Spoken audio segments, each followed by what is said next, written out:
2011, and it was after my first re-election for the state senate in 2010, when knocking on doors for my re-election, met a family who lost their 10-year-old son, Andrew, from leukemia, and after their son passed away, they formed a nonprofit organization to pay the medical bills of one family in America who, due to a medical emergency or tragedy, were facing bankruptcy. And really from that experience, just thinking of how outrageous it is that we live in a country where the single first reason for people falling into bankruptcy is because of medical bills is outrageous, and we need to change that, and the only way to change that is passing Medicare for all in Massachusetts and this country.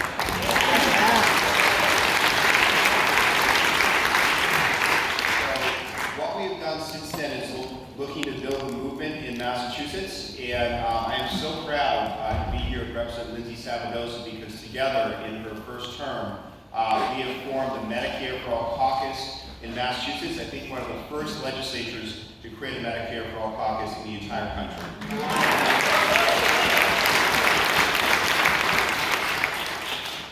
So this caucus is not just a caucus where we invite legislators in to sit around a table and talk.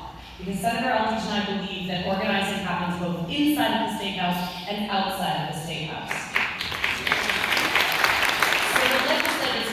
With us are required to do certain things, and that is building the movement outside the building. So we have been hosting educational sessions around the state.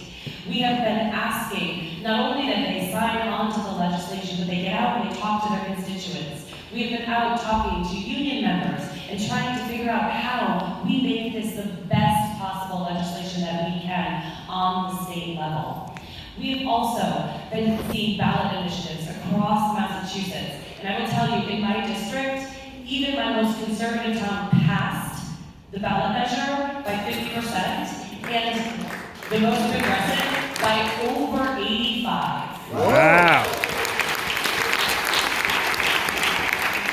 So in Massachusetts, we are ready to go, and we are also very excited to announce that in Massachusetts, the AFL-CIO has decided that they are only backing a presidential candidate that supports Medicare for all. Yeah.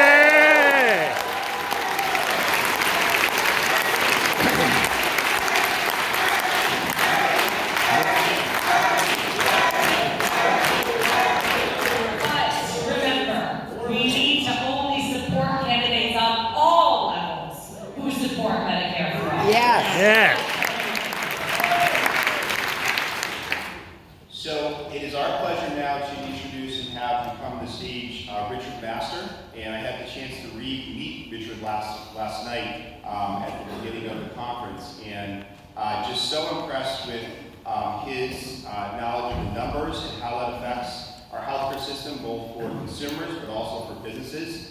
His passion to see this through, and his real commitment to organize from a grassroots perspective. And so, to introduce Richard, Richard is the founder and CEO of MCS Industries, North America's leading supplier of picture frames and decorative mirrors, and the founder and chairman of Business for Medicare for All.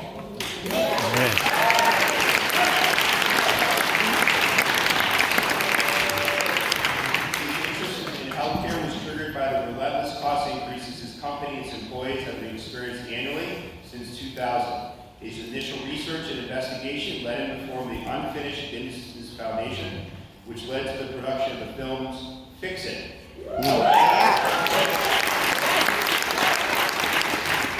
Big pharma market failure and big money agenda, democracy on the brink. So, Richard, thank you so much for being here. It was an honor to meet you last night. Please come up to the stage.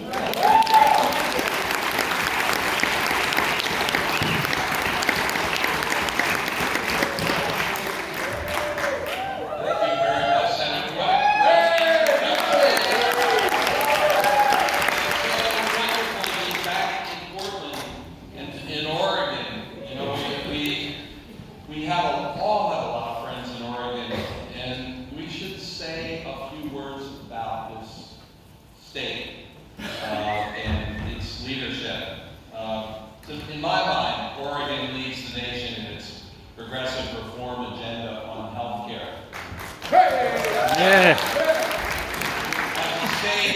runs an advanced, nationally recognized, virtually independent Medicaid delivery system. And we don't like Medicaid so much, and we don't talk about it very much. But Oregon is proving that health care can be delivered at reasonable cost, and that's very important. It's important for my community, particularly businesses and economists and people who approach Medicare for all, because it is the most prudent way for us to get out of this crisis, this cost-driven crisis in healthcare. Oregon's leadership on healthcare is made possible by its remarkable grassroots network. Of participating community organizations and thousands of volunteers up and down the state. This state shows our movies more frequently than my state. I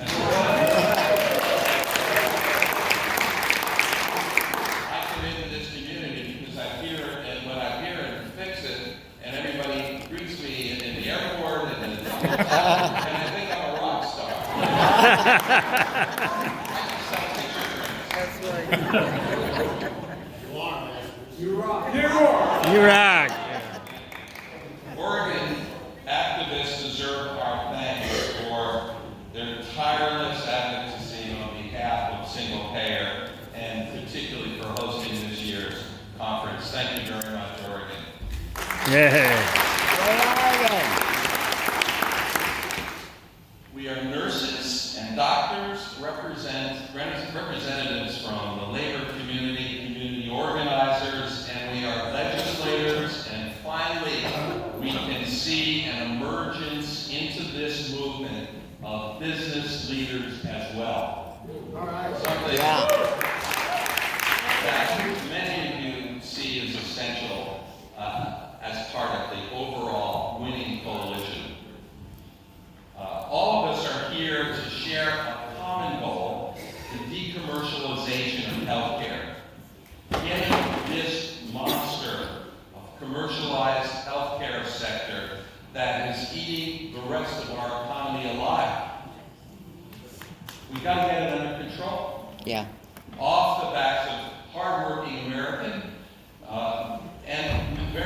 but also off the backs of American businesses as well. Right. We know that all roads to reforming what in our society we need to work on run through healthcare. We can't address our deteriorating infrastructure, our massive student debt, the environment, and the fact that a middle-class income no longer supports a middle-class lifestyle. Yeah. Without first reforming healthcare. Job one. I stand before you as a representative of thousands of businesses who are demanding Medicare for all. They have joined an organization which Wendell Potter, who many of you know, and I founded. It's called Business for Medicare for All. We have 2,000 members now from 49 states, and we're going to 10,000 before the end of next year. Yeah. If anyone knows a business owner in North Dakota, please tell them to take them out to dinner. Business leaders, large and small, are recognizing that employer-based insurance no longer protects Americans. It exploits them. Hey. And companies like MCS Industries in Easton, Pennsylvania, a family health plan now costs $28,000 a year. That's $14 an hour before MCS pays a penny of actual wages. And even with $14 an hour, there are out-of-pocket expenses on use, which act as an economic barrier for hard-working families in our country trying to access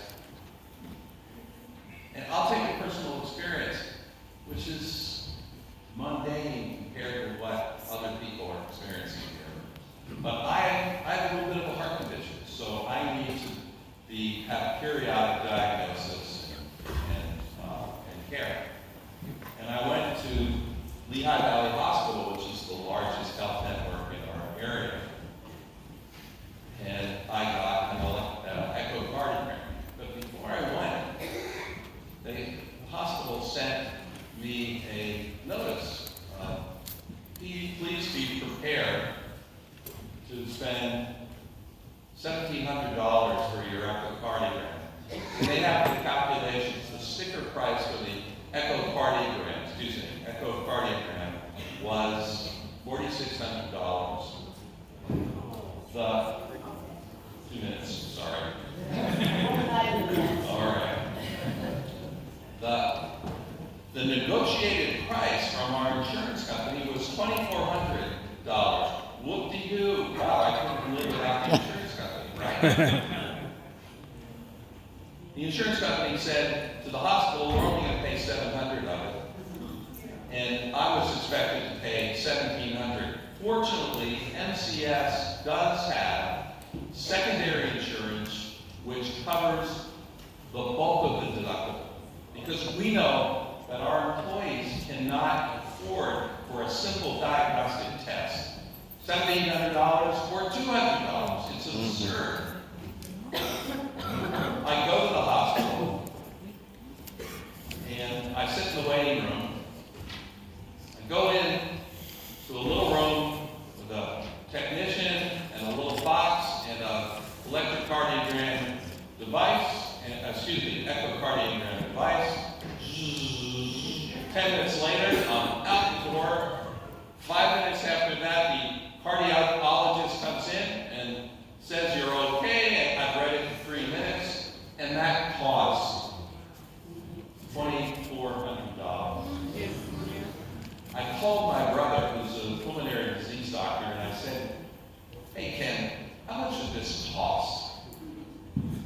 He said, no more than $300. And in most countries, it's somewhere between $150 and $250. So this is what we're dealing with. Runaway costs, no really marketplace dynamics within healthcare. They can pick any price that they want and cram it down our throats. And it's time for us to respond. Yep.